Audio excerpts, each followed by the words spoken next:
Key. There was a razor. The remote control. Ring, fork. Flowers. Phone. Alarm clock. A hand mirror. Tap. A comb. Bulb. Mirror. Iron. Hair comb. I think I've already said that one. Get that. Stop there. That's all I can remember. And that's all I can remember. I think that's all I got. And that's it, I think.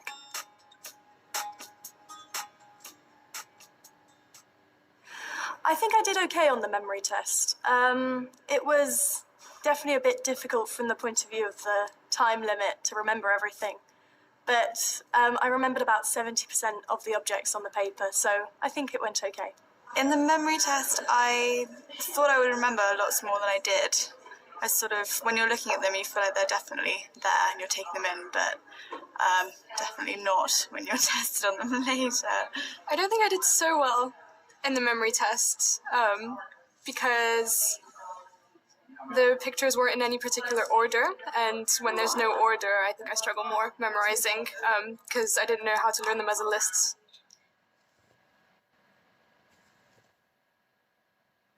I'd like to say yes, I do generally have a good memory.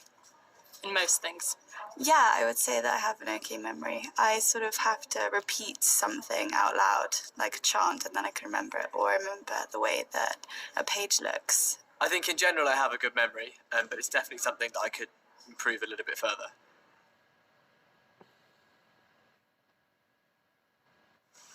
I generally tend to be better at remembering more creative things, so passages of words. I'm quite good at remembering quotes from poetry and stuff like that, but that's what I have to do for my course, so it's probably practice. I find lyrics from songs very easy to remember, so mostly words, not pictures. I generally find numbers and numerical sequences easiest to remember, and then images are also quite easy. But when it's just words or a string of words, I find that quite hard to remember.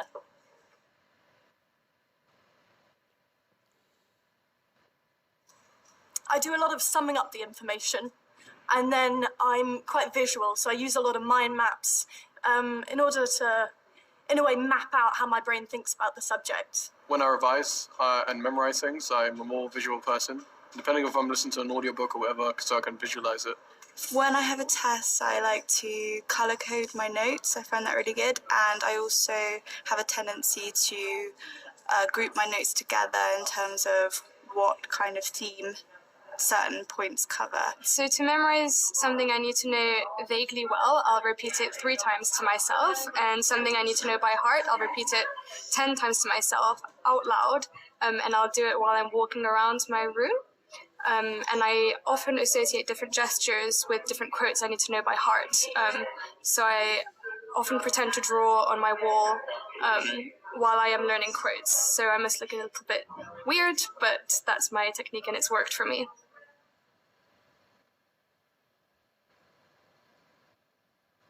In a similar way to mind maps, I like putting things I need to remember on sticky notes around rooms, which is the same sort of spatial organization thing. That's a good tool. You take a phrase from a book or something like that and write it in your own words. It makes it easier for you to understand and think about it and remember it. Sometimes to help me revise things, I'll use chunking methods, and I'll do things thematically sometimes to help me remember in groups, and then I'll revise that group at one time and go over that and make sure I've got it, then move on to the next one.